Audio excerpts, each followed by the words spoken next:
जय माता दी। अक्सर जब मैं छत पे आती हूँ तो थोड़ी बहुत फ्रूटिंग मिल ही जाती है, तो बस उस फ्रूटिंग को तोड़ती रहती हूँ। और अभी अक्टूबर चल रहा है, तो अक्टूबर में कुछ ऐसे काम रहते हैं कि जो ज़रूरी करने के कारण कभी कभी टाइम नहीं मिलता और हम इसकी वीडियो भी नहीं बना पाते। अगर हम कोई सब्ज़ी तोड़ रहे हैं या कुछ, और जब ज़रूरत रहती है घर में उन सब्जियों की, तो हम उन्हें तोड़ ले जाते हैं। बस अक्सर यही होता है। और अक्टूबर में आप लोग भी कुछ ऐसे ज़रूरी काम कीजिए कि जिससे आपको आगे की सब्ज़ी भरपूर मात्रा में मिलती रहे। जैसे कि अगर आपने कोई नई बेल लगाई है तो आप उनकी ग्रोथ देखते रहिए। अगर उनकी ग्रोथ में कुछ दिक्कत आ रही है तो आप फिर उनका ट्रीटमेंट कीजिए कि क्या प्रॉब्लम है। और आप साथ में क्या कीजिए कि अक्टूबर का महीना ऐसा है कि नई सब्जियां उगाने के लिए सबसे अच्छा है। सितंबर में जो सब्जियां लगती हैं, ज़्यादातर सब्जियां अक्टूबर में ही लगती हैं, लेकिन सितंबर में वो अंगेती हो जाती है और अक्टूबर में ये सीजनेबल हो जाती है। तो बस इस तरीके से हम सब्जियों की बुवाई करेंगे। और इस बार हम क्या करेंगे कि अक्टूबर में कुछ ऐसी सब्जियां हैं कि जिनके लिए हमें अभी से बुवाई करनी पड़ेगी। तो उन बुवाई के लिए हम क्या करेंगे, नई मिट्टी तैयार करेंगे। और नई मिट्टी के साथ हमें हमेशा अच्छे से कंपोस्ट भी डालनी पड़ेगी, क्योंकि जब भी हम कोई नई सब्ज़ी लगाते हैं तो बिना कंपोस्ट के वो अच्छे से नहीं होती है। तो हमेशा जब भी आप ग्रो बैग भरें तो नीचे ढेर सारी पत्तों की खाद, पत्ते, किचन कंपोस्ट ज़रूर डालिए। और फिर साथ में फिर उसके ऊपर एक मिट्टी की लेयर लगाइए और उसमें बीज रखिए। लेकिन बीज के लिए जिसमें भी आप जिस भी सब्ज़ी को आप लगा रहे हैं मिट्टी में, किचन कंपोस्ट के ऊपर भी अगर आप मिट्टी लगा रहे हैं तो उसमें भी आपको कम से कम 20% खाद डालनी ही पड़ेगी अगर आप अच्छी फसल चाहते हो। अगर आपके पास नहीं है तो आप कंडी की खाद का भी यूज़ कर लीजिए, लेकिन वो ज़रूरी है। क्योंकि अगर हम जैसे भी हम कोई भी फसल लगाते हैं और अगर अच्छी खाद मिलती है तो उसका रिज़ल्ट बहुत ही अच्छा आता है। लेकिन अगर उसमें कंपोस्ट थोड़ी कम है तो थोड़ा रिज़ल्ट देर में आता है। तो हमेशा आप रखिए कि उसमें 20% अगर मिल जाए तो हमें गोबर की खाद, अगर गोबर की खाद नहीं मिल रही है तो फिर हम कंडी को भी थोड़ा क्रैश कर लें और उसमें मिला लें तो भी वो हो जाएगी। लेकिन उसमें थोड़ी हम फंगीसाइड भी मिला लें। और इतनी अच्छी मिट्टी, अगर आपकी चिकनी मिट्टी है, अगर आपके पास पहले से ही मिट्टी रखी है और आप उसी में सब्ज़ी लगाना चाह रही हैं तो आपको उसमें ज़रूर ही कुछ, या फिर बालू 20% रेत, जो रेत रहती है मकान बनाने वाली, वो आपको 20% मिलानी पड़ेगी।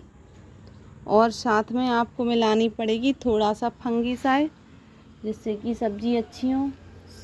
सर्दियों में हमेशा बेल वर्गीय सब्जियां कम लगती हैं। और जैसे कि हमने लगाया गोभी, मूली, गाजर, धनिया, पालक, ये सब चीज़ें ज़्यादा लगती हैं, तो हमें इन्हें भी लगाते रहना है।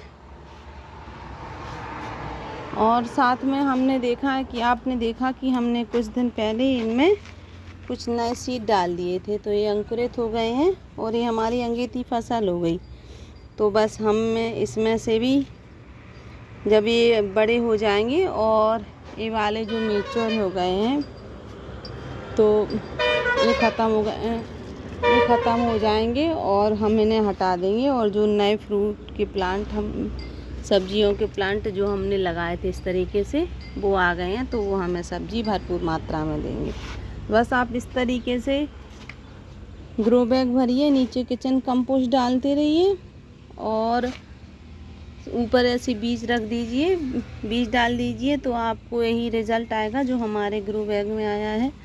क्योंकि हमें भी कभी कभी खाद नहीं मिलती तो हम इसी तरीके से प्लांट लगा देते हैं और वो हमें फ्रूटिंग भी देता है। तो आप क्या कीजिए कि जब भी आप कोई भी मिट्टी बनाएं तो उसमें आप थोड़ी सी रेत, अगर आपकी चिकनी मिट्टी है तो आप उसमें रेत तो आपको 100% मिलानी पड़ेगी, क्योंकि उसमें पानी वो सूख नहीं पाती है। जो चिकनी मिट्टी रहती है वो पानी नहीं सूख पाती है और हमारे प्लांट की जो जड़ें हैं उनमें पानी नहीं मिलता है, तो उनकी ग्रोथ अच्छी नहीं होती और हमें कोई भी प्लांट लगा रहे हैं हम तो उसका रिज़ल्ट अच्छा नहीं मिलेगा, चाहे हम फ्लावर प्लांट लगा रहे हों, वेजिटेबल प्लांट या फिर फ्रूटिंग प्लांट। तो अगर आपको अच्छा रिज़ल्ट चाहिए है और आपको लग रहा है कि जिस तरीके से हमारा गार्डन भरा है और आपका भी भरा रहे और आपको भरपूर मात्रा में फ्रूटिंग भी मिलती रहे, तो आपको साथ साथ कुछ काम भी करते रहना चाहिए। थोड़ी तो मेहनत देखो करनी पड़ेगी। अगर आपको लग रहा है कि बस फ्री में सब कुछ मिल जाए, हमने किचन वेस्ट डाल दिया और ऊपर से मिट्टी भुरक दी और बस सब कुछ रिज़ल्ट अच्छा मिल जाए, तो ऐसा नहीं होता। हमेशा थोड़ी सी तो हमें मेहनत करनी ही पड़ेगी। तो बस आप इसी तरीके से किचन कंपोस्ट नीचे रखिए, लेकिन साथ में जो ऊपर मिट्टी मिला रहे हैं उसमें थोड़ी सी खाद, गोबर की खाद नहीं है तो आपकी जो किचन कंपोस्ट मिली रखी है, किचन कंपोस्ट बनी रखी है अगर, तो वो मिला दीजिए।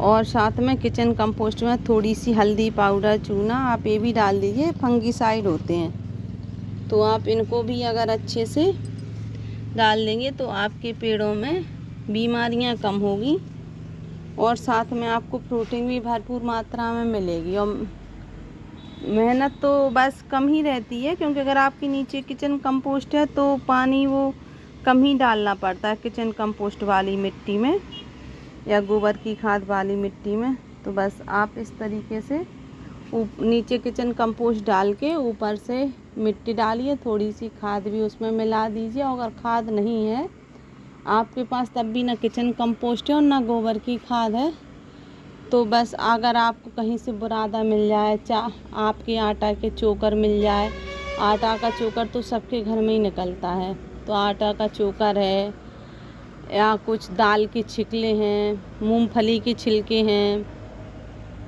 आप इनको भी मिला सकती हैं और थोड़ी सी आप रेत मिला दीजिए। तो उससे क्या होगा कि वो मिट्टी हल्की हो जाएगी और एरी हो जाएगी, जिससे कि जो भी आप पानी डालेंगे तो वो सीधा पेड़ों की जड़ों में मिलेगा और वो पेड़ आपके अच्छे से ग्रोथ करेंगे। तो अगर आपको भी अगर अच्छी फसल लेनी है तो आप थोड़ा सा बस यही काम कर लीजिए तो भी आपको अच्छा सा रिज़ल्ट मिलेगा। और अगर आप ज़्यादा थोड़ी सी भी मेहनत ज़्यादा कर रहे हैं तो फिर तो आपको भरपूर मात्रा में प्रोटीन मिलेगी।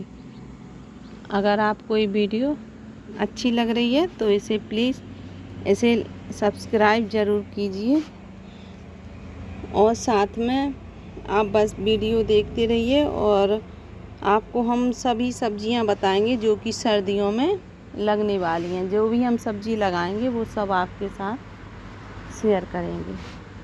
तो चलिए मिलते हैं अगली वीडियो के साथ। Thank you.